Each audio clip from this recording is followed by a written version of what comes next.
Un workshop si è svolto presso la casa natale Luigi Pirandello a Villa Seta sulla partecipazione politica, l'innovazione. Lo scrittore Cacciato ha esposto delle strategie innovative utili alla concretizzazione di idee e progetti. L'iniziativa è stata supportata dalla presenza di alcuni esponenti parlamentari europei e nazionali del Movimento 5 Stelle, tra cui l'onorevole Michele Sodano. Questa iniziativa ha un senso ad Agrigento ed è rivolta a tutti i cittadini. Agrigento è una città di 55.000 abitanti e adesso è un momento che tutti noi dobbiamo essere sempre più in grado di occuparci di cosa pubblica. Tanti di noi hanno delle idee che si devono trasformare in dei progetti e questi riguardano soprattutto la gestione della nostra città. Oggi innanzitutto è un bellissimo momento perché la partecipazione è stata grande di moltissime persone che hanno voglia di mettersi in gioco, anche per le prossime amministrative. Cosa abbiamo imparato oggi? Abbiamo imparato una metodologia già usata a Pietraperzia, a Sciacca, a Favara, nell'amministrazione 5 Stelle, dove attraverso questo business canvas, quindi attraverso dei momenti in cui si seguono uno a uno dei processi, si riesce in effetti a trasformare la realtà. Io credo che questo sia arrivato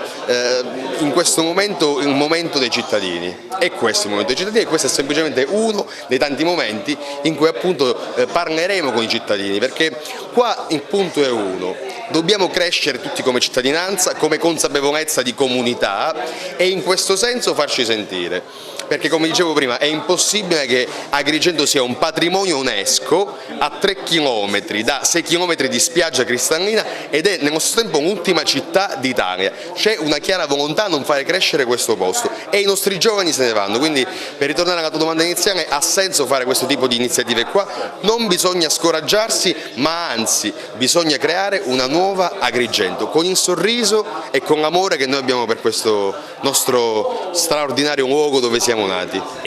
Sono ben felice di essere qua, la provincia di Agrigento mi è molto cara, dopo le elezioni sono venuto già una decina di volte, anche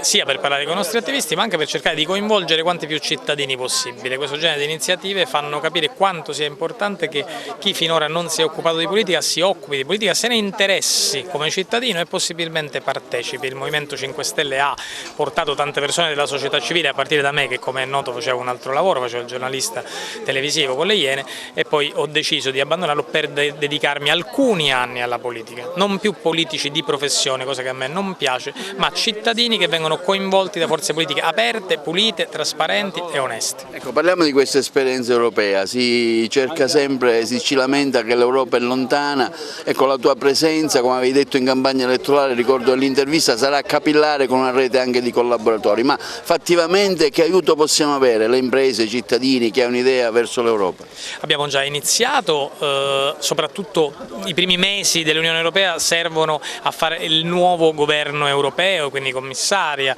nomine, Presidente del Parlamento, eccetera, eccetera, eccetera. Sono cose burocraticamente molto lunghe, ma io sto già occupandomi di temi importanti, uno di questi è per esempio lo zuccheraggio del vino, il fatto che ci fanno concorrenza dei vini che sono adulterati con zucchero e questo non compare nemmeno in etichetta. Mi sono occupato di pesca, mi sono occupato soprattutto di agricoltura perché sono in Commissione Agricoltura proprio per aiutare la Sicilia, che è un paese, una regione a forte vocazione agricola. Io credo che la Sicilia abbia dei crediti nei confronti dell'Europa. L'Europa non ha trattato bene la Sicilia, le nostre eccellenze, le nostre realtà più ricche. Perché oggi, grazie alle tecnologie che abbiamo a disposizione intanto a casa nostra, con un semplice smartphone connesso alla rete, abbiamo una marea di informazioni, possiamo sapere qualunque cosa in qualunque parte del mondo e se in una lingua diversa abbiamo il Google Translator ad esempio che ce lo può tradurre, quindi possiamo conoscere, ma soprattutto oggi abbiamo parlato di un nuovo metodo di lavoro, cioè se abbiamo delle idee, invece di mortificarle con il non si può fare, non ci sono soldi, oppure il classico posi vidi, cioè rimandare un domani indefinito chissà che cosa, abbiamo preso un metodo di lavoro utilizzato